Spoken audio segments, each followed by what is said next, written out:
Good afternoon to everyone. When I saw the name of Dr. Xavier in the list, I knew he will circulate, he will carry a few more copies of the obituary of MBA. And I was also very happy. I will get another opportunity to fight with him. So this has become a routine now. But of course, he blunted my edge by saying Rameshan will take up a fight with me.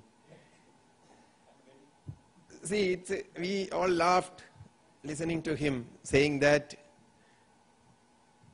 MBA is going to be no more very soon. It's like he has also quoted a few disasters on job to support his argument.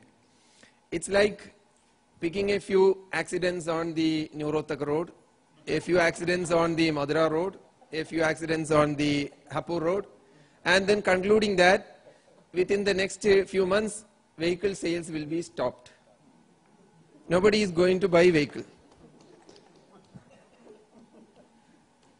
Look at the picture of USA. It is $45,000 per capita income. And where is India? Hardly we have reached $3,000. And in one of the studies that we had conducted for one government agency, we had calculated how many years it will take for India to equalize the per capita income with the USA at various per capita income growth rates. For instance, current growth rate of USA versus India. And we found if Indian per capita income grows by 12%, it will take 82 years for equalizing. And the earliest, for 26 years to equalize.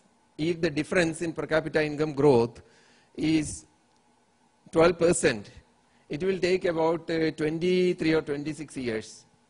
And we know very well, there is not going to be a per capita income growth difference between USA and India of 12% in any foreseeable future. So if you are more realistic and say about 5, 6%, 7% we are going to grow per capita income, not the absolute growth, it will take at least 50,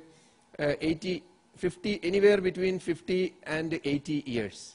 If you vary the number, it will be between 50 and 80 years. You can be very safe in concluding, unlike the road traffic data, concluding that at least for next 20 to 30 years in India, there is no danger to MBA.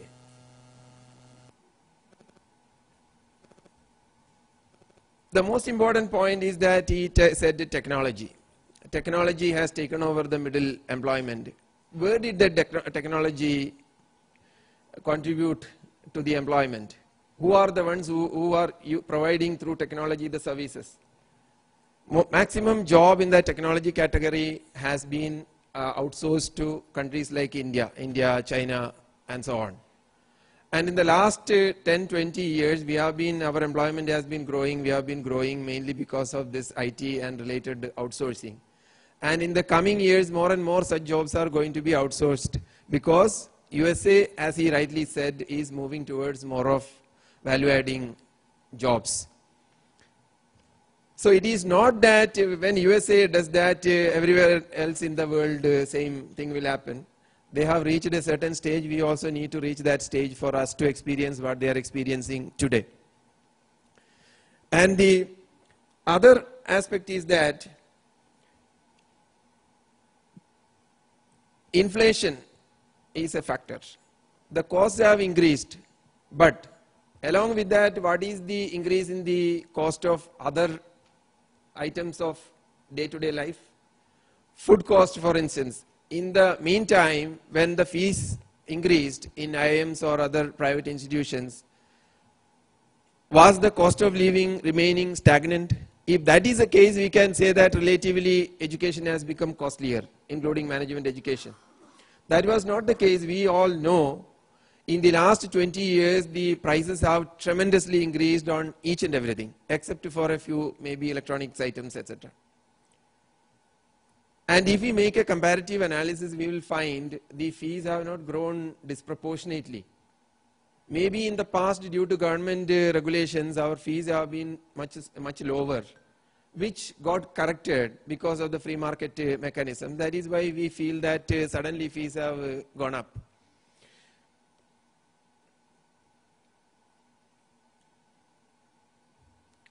And another aspect is that there has been tremendous growth in the management education in the last couple of decades because of the diversification in the structure of the management education industry, education in general and management education industry in particular. If we evaluate the evolution of management education, you will find the evolution can be tracked from 4 points of view. Number one, the institutions, the kind of institutions offering education. Now we'll find a large number of private universities and management institutions offering the MBA program. Of course, a large number of them had quality problems, due to which a large number of them also face difficulties in getting admission. And I'm sure some of you sitting here might be representing private management institutions, and I can clearly see the difficulties you face in getting adequate admission, particularly if there is a compromise on quality.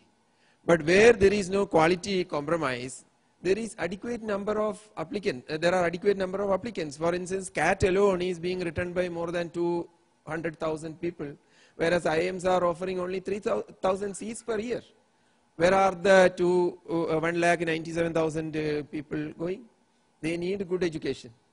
And some statistics show that actually, one statistics shows that nearly 3 lakhs of people are annually seeking management education, whereas only nearly 2 lakh seats are available. So there is always, in spite of all the mushrooming of private institutions and universities, there is still a dearth of enough opportunities for management education.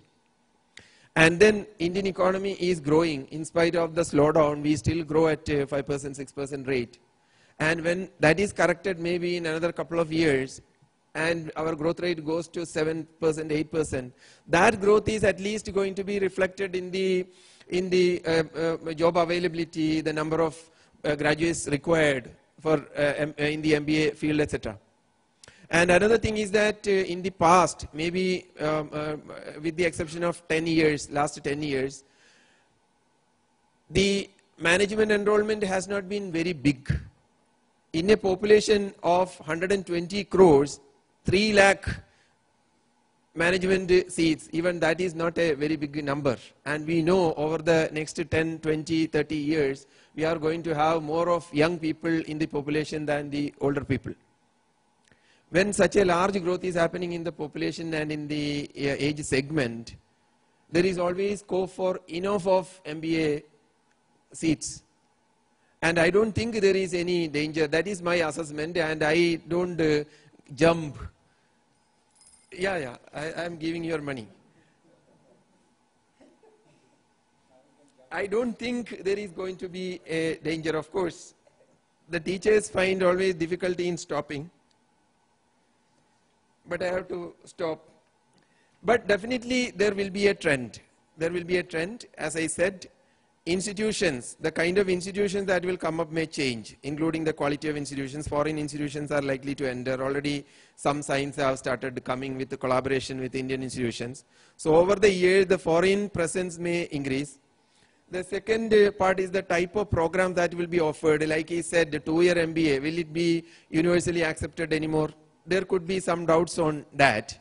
Maybe 2-year MBA will still be valid, but there would be increasing popularity for less than 2-year postgraduate programs, maybe 18 months, 1-year programs, and so on. And the third is the executive programs.